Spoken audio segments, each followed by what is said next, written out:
Assalamualaikum warahmatullahi wabarakatuh. Di sini saya dan teman-teman saya akan menjelaskan sedikit materi tentang sistem informasi manajemen terkait virus corona atau COVID-19 dan Ramadan 1441 Hijriah.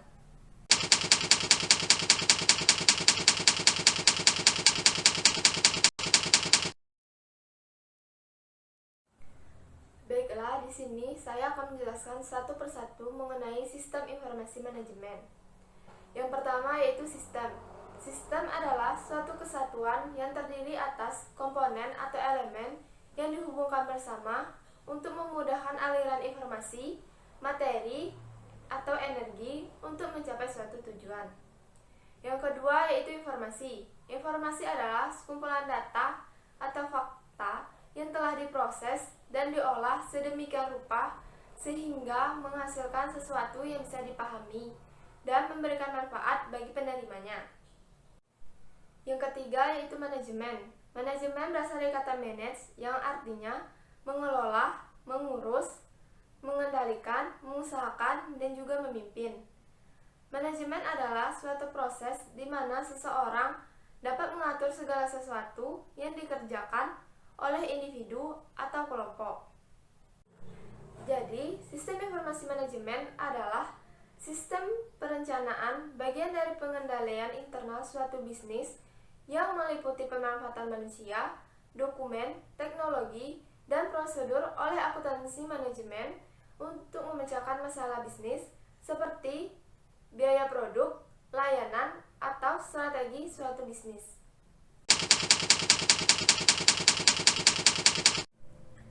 Virus corona merupakan keluarga besar virus yang menyebabkan penyakit pada manusia dan hewan. Pada manusia biasanya menyebabkan penyakit infeksi saluran pernafasan, mulai dari flu biasa hingga penyakit serius seperti MERS dan SARS. Virus corona jenis baru yang ditemukan pada manusia sejak kejadian luar biasa muncul di Wuhan, Cina, kemudian diberi nama SARS-CoV-2 dan menyebabkan penyakit COVID-19.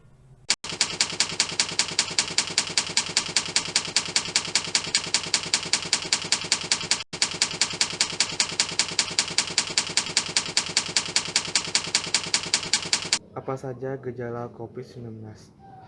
Gejala umum berupa demam 38 Celcius, batuk, pilek, sakit tenggorokan, dan sesak napas. Bagaimana manusia bisa terinfeksi COVID-19? Seseorang dapat terinfeksi dari penderita COVID-19. Penyakit ini dapat menyebar melalui tetesan kecil dari hidung atau mulut pada saat batuk atau bersin. Droplet tersebut kemudian jatuh pada benda di sekitarnya. Kemudian, jika ada orang lain menyentuh benda yang sudah terkontaminasi dengan droplet tersebut, lalu orang menyentuh mata, hidung, atau mulut, maka orang itu dapat terinfeksi COVID-19. Atau bisa juga seseorang terinfeksi COVID-19 ketika tanpa sengaja menghirup droplet dari penderita. Inilah sebabnya mengapa kita penting untuk menjaga jarak hingga kurang lebih dari 1 meter dari orang yang sakit.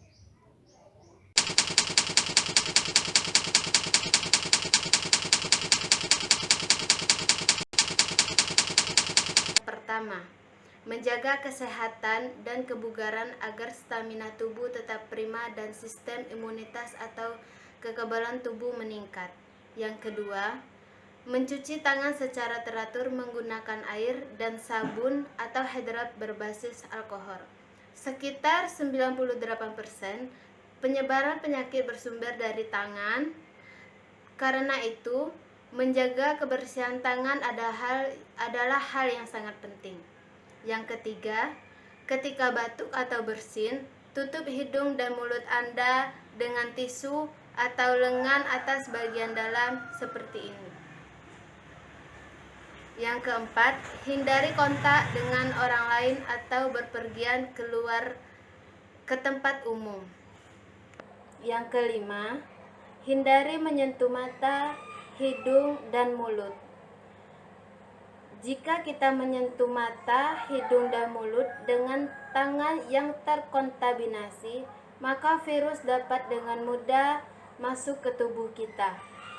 Yang keenam, gunakan masker penutup mulut dan hidung ketika Anda sakit atau saat berada di tempat umum. Yang ketujuh, buang tisu atau masker yang sudah digunakan ke tempat sampah dengan benar. Setelah itu, cuci tangan Anda dengan bersih. Yang kedelapan, menunda perjalanan ke daerah atau negara di mana virus ditemukan. Yang kesembilan, hindari berpergian keluar rumah saat Anda demam, batuk, dan sesak napas. Dan segera hubungi petugas kesehatan terdekat dan mintalah bantuan mereka. Yang ke-10, selalu pantau perkembangan penyakit COVID-19 dari sumber resmi dan akurat. Informasi dari sumber yang tepat dapat membantu Anda melindungi diri Anda dari penularan dan penyebaran penyakit ini.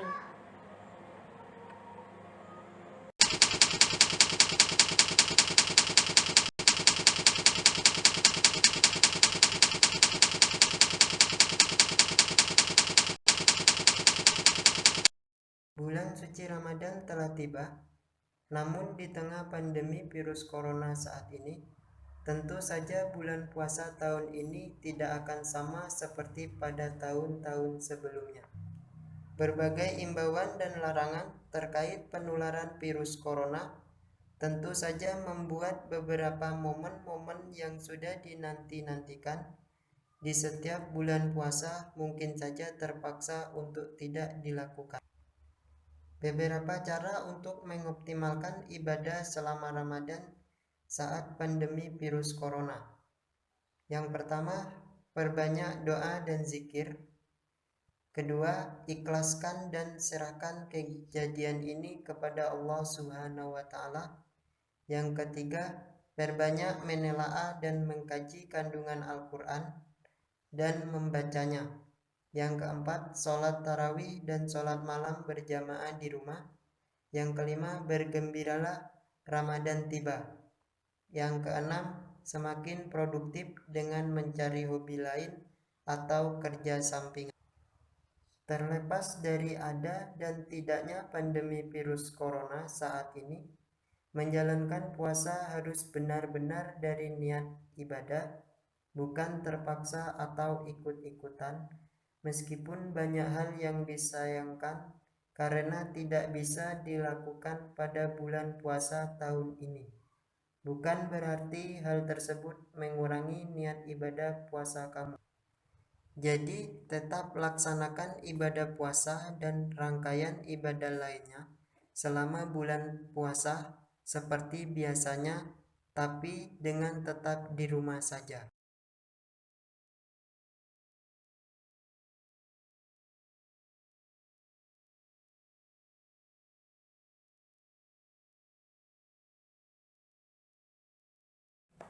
Selamat menunaikan ibadah puasa Ramadan 1441 Hijriah. Mohon maaf lahir dan batin. Wassalamualaikum warahmatullahi wabarakatuh.